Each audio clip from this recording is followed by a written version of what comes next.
Richard, very good to see you again.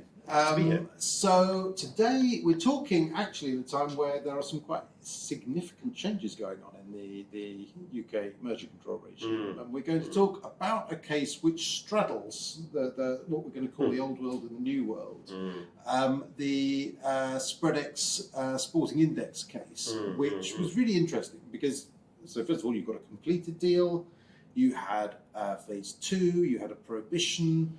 You then had a remittal back to the CMA in quite interesting circumstances.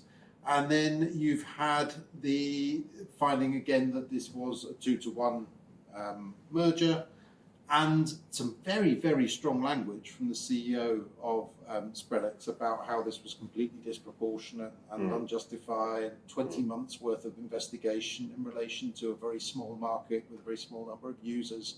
It's almost like the kind of script of points that have informed the changes in CMA approach that we've seen over the past few months. But would you want to start off just by talking a little bit about the case? Okay, yeah. So goes back to 2024. It's Spreadex acquiring this business, as you say, completed merger. Completed in 23. Yeah, it is, and it's interesting in the UK just how many of the phase 2s are completed. Cases, big warning for people there, do be careful. But it is in the betting sector, and you've got fixed odds betting and you've got spread betting, and this is specifically spread betting. And there, the CMA says this is a 2-to-1. This is a merger to monopoly. Well, let's face it, if merger control is about anything, it is about a 2-to-1 merger to monopoly. And so the CMA prohibits. Query, maybe we'll come back to it, there was an attempt at a failing firm defence in this case, which the CMA rejected. So you have a prohibition, except that, and this is interesting, Spreadex say, okay, CMA, well, if it's going to be a prohibition, then clearly this is going to require a divestiture remedy.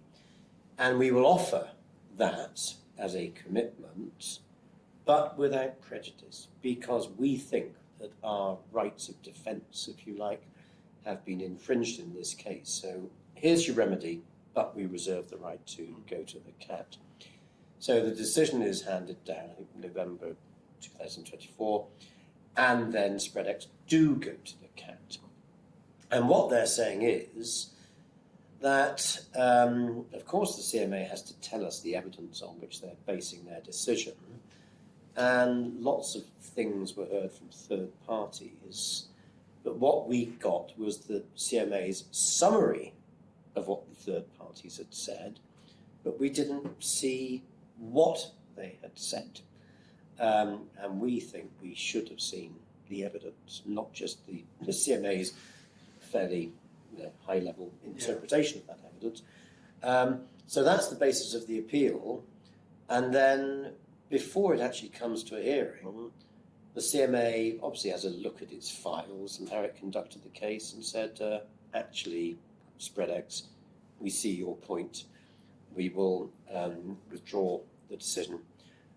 Which is pretty unusual. I mean, this is CMA admitting that their meeting was misrepresented. Yeah, it is, of course, I mean, thank heavens. It would be a very worrying world if it wasn't unusual.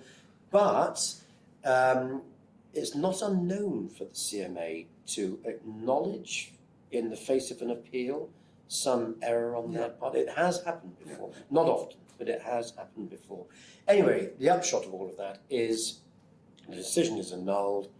The CMA reopens the case, goes through the process, in inverted commas, properly the second time round, but guess what? They still come to the same conclusion. And I have to say on that, the eventual conclusion, it isn't surprising, because to go back to the beginning, it is a 2-to-1 monopoly. Yeah.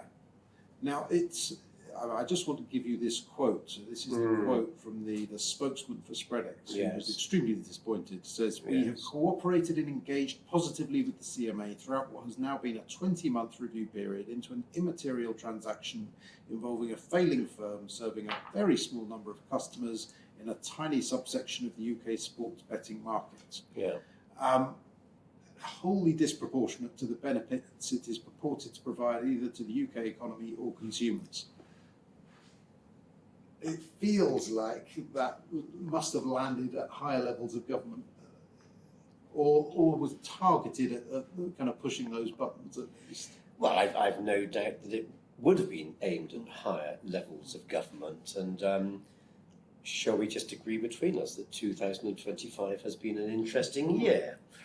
And clearly, when it comes to merger control, something has changed in the zeitgeist. It's a statement of the obvious. And the UK economy is in a mess. We are in the doldrums, literally, where it seems that no matter what buttons you press and what levers you pull, nothing happens in terms of growth and so on and so forth. We are in a dire state. And then we've had the strategic steer, we've had the affair of Marcus Bookerink and whatever, we've had some very explicit statements by Rachel Reeves about how she perceives the regulatory system in this country, and we've had the 4 Ps, which the CMA has been making a lot of noise about. Well, I can see in that environment that one would say, why be bothering with this merger and so on and so forth, and it is a little deal in a subset of the economy and so on. So I can totally understand why that man is saying that. I have to say, however, when it comes down to it, it is still a 2-to-1 monopoly. Yeah. When it comes down to strategic steers and the 4 Ps and all the rest of it, clearly there is an issue as to whether certain interventions by the CMA, have they made the UK appear to be an unattractive place for investment and so on and so forth? I don't know the answer to that, but maybe the answer is yes. But when it comes down to it, in this case, is a lack of investment in spread betting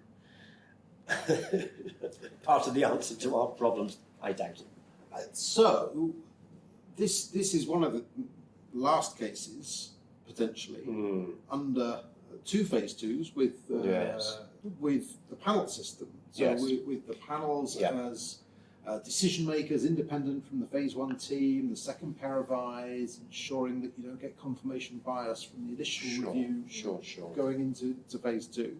And we're now told by government, as part of what, as you say, the kind of new zeitgeist of streamlined merger control review, business-friendly, growth-focused CMA, that we will have a new board-level panel, if you like.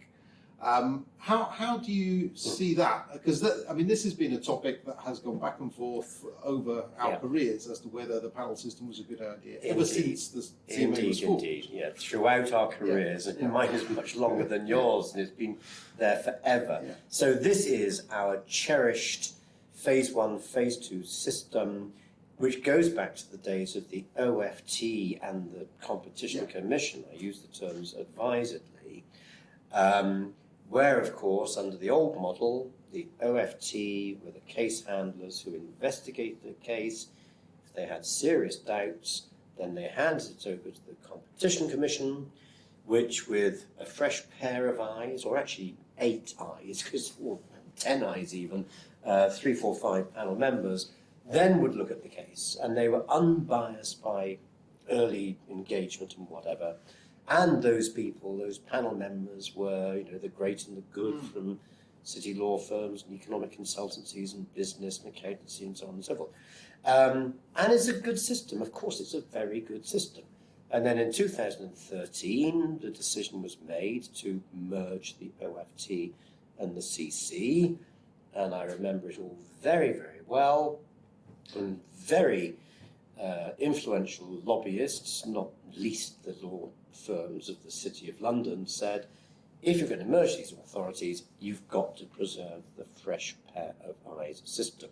Hence, we ended up with this panel of independent people who made their own decisions and were not subject to the diktat of the board.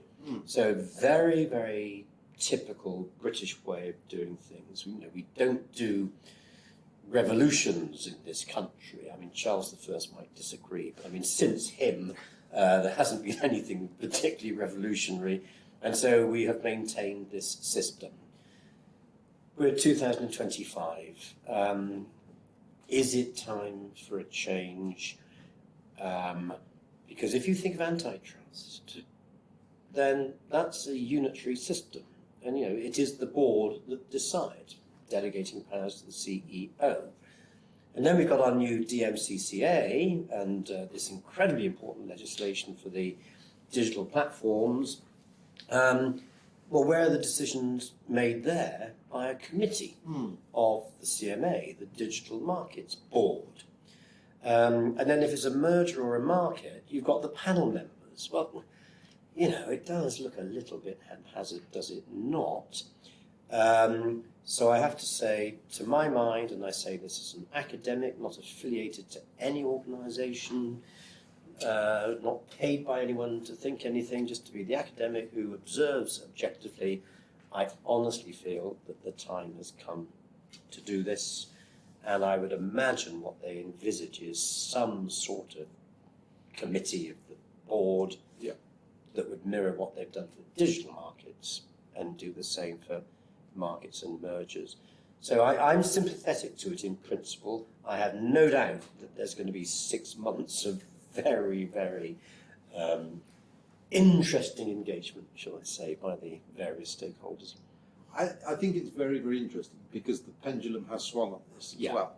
Because if you went back a few years, this would be seen as a land grab by the board, and that there was a concern that the CMA would take things too far and be unreasonable, and you'd have all these confirmation bias concerns. Actually, the way this is being presented now is it will lead to more streamlined decisions, more efficient processes, less burden on business, and the board are more reasonable in some way than the panel members might be.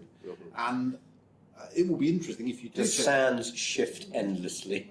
But if you have the new model, if the pendulum were to swing again, and suddenly there's a concern that we're under-enforcing, whether people might get buyer's remorse. But let's see. Who knows? Who knows? Yes. Very good. Thank you, Richard. That was really very, very interesting. And lots to think about. Yeah.